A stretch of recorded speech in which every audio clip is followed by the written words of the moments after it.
Pasambahan kontemporer, inovasi yang saya pikir sesuatu yang... Assalamualaikum saudara. Ada usulan agar saya menambah topik pembahasan tentang pasambahan. Setelah saya telusuri situs-situs YouTube, ternyata video pasambahan sudah banyak sekali. Dan itu bermula dari video-video guru adat yang sangat terkenal, Yus Datuk Perpatia. Mencakam lilih saga tadabua lalu ke tanah, ketik indak bersabit namo gadang indak diang juang galas sambah tibo di tengah-tengah. Beliau yang telah merintis pembelajaran adat Minang sejak tahun 1970-an. Sudah lebih 40 tahun melalui Balerong Group. Kemudian ada video-video yang sebagian besar hanya isinya suara dari Yus Datuk Perpatia, lalu diberi gambar. Tapi ada juga video beliau langsung. Dan video pasambahannya sudah cukup banyak. Kemudian ada yang menggembirakan. Ada sebuah video pasambahan oleh anak-anak di Surau Lubuk Bawa, Patipua. Pelajaran pasambahan untuk generasi masa depan yang usianya baru sekitar 10 tahun. Itu luar biasa. Tahun 2015. Dan berturut-turut kemudian banyak video pelajaran pasambahan dari grup-grup pasambahan di nagari-nagari. Baluni disampaikan pihak Kabadan Diri Ambo barik tajujung di kapalo panjang tapi kuah padok bahu ringan tajunjang padok tangan. Sungguh pun surang badu itu nanti sampai namo nanti pemilikan galanan sarapek papenya angkuninya dengan mama imam dengan katib. Iyalah di atik pangulunan. Dan terakhir ada video pasambahan pada masa COVID.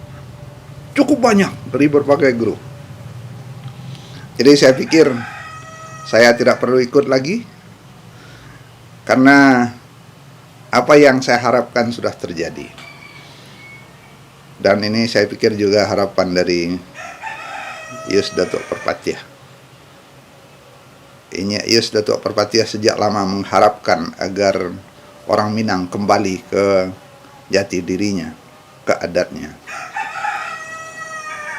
Jadi di sana video yang kini kau bukan tentang pelajaran pasambahan, apalagi pelajaran jenis pasambahan yang baru, bukan. Ikau cuma hasil penelusuran Ambo terhadap video-video di YouTube. Ambo ingin memaparkan beberapa fenomena pasambahan pada generasi terakhir, atau video pasambahan pada masa nan terakhir. Kontemporer itu artinya masa sekarang atau masa akhir-akhir ini. Jadi di antara video-video itu sangat menggembirakan. Ada video-video yang memang merupakan latihan pasambahan, latihan rundiang, latihan pidato adat, latihan penitahan dari nagari. Itu bagus sekali. Ada gairah, ada semangat untuk kembali mengangkat pasambahan nagarinya, pidato adat di nagarinya, adat salingka nagarinya. Beberapa contoh ini bisa kita lihat. Disampaikan pihak Kabadan Diri Ambo barik tajujung di kapalo panjang tapi kuah padok bahu. Bahkan ada yang mengadakan perlombaan seperti di Nagari Singgalang, perlombaan pidato adat, sehingga generasi muda terlibat dengan kegiatan menggali kembali kekayaan nagarinya. Sementara itu di masyarakat Minang perkotaan ada perkembangan yang menarik.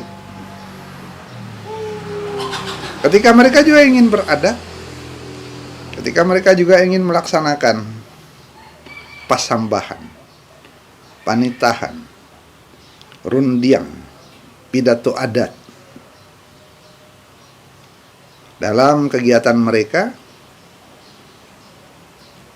Namun karena mereka sudah merupakan masyarakat campuran dari berbagai nagari, maka lahirlah sebuah inovasi, sebuah gagasan baru. Mereka gunakan pasambahan dengan pola yang digabungkan dari semua nagari. Mereka pakai batang pasambahannya yang hampir sama. Kemudian isinya terserah kepada siapa yang melakukan pasambahan. Yang dari Payakumbuh mengeluarkan polanya, yang dari Bukit Tinggi mengeluarkan polanya, yang dari Solo juga menggunakan polanya, yang dari Padang menggunakan polanya. Kemudian struktur pelaku pasambahannya diadopsi dari perkembangan masyarakat terakhir. Kita tidak akan menemukan lagi gelar-gelar adat. Mereka gunakan perangkat-perangkat masyarakat modern. Boleh kata kamu pakai. Kini dia hadir pula Pak Camat, Pak Lurah, beserta jo Pak Dekan bagai. Ambo bawa kata jom pakai menanti Pak Ji sebentar. Jadi pasambahannya tetap berlangsung, adatnya tetap dilaksanakan dalam pola-pola umum. Yang mengisinya adalah masyarakat baru, orang Minang, dengan pangkat, gelar, jabatan yang baru. Hadir pula Pak Camat, Pak Lurah, beserta jo Pak Dekan bagai. Bukan orang ngampek gini, bukan penghulu manti malindu balang, bukan pucuk bule urek tunggang, tapi seluruh perangkat kehidupan masyarakat modern menjadi bahagian masyarakat Minangkabau baru yang tetap berusaha memakai adat. Inilah adat dipakai baru, kain dipakai usang. Saya pikir ini fenomena yang menarik dan saya menerima dan mendukung. Tidak ada masalah. Mereka toh orang Minang dan mereka menggunakan adat, mengembangkan adat Minangkabau.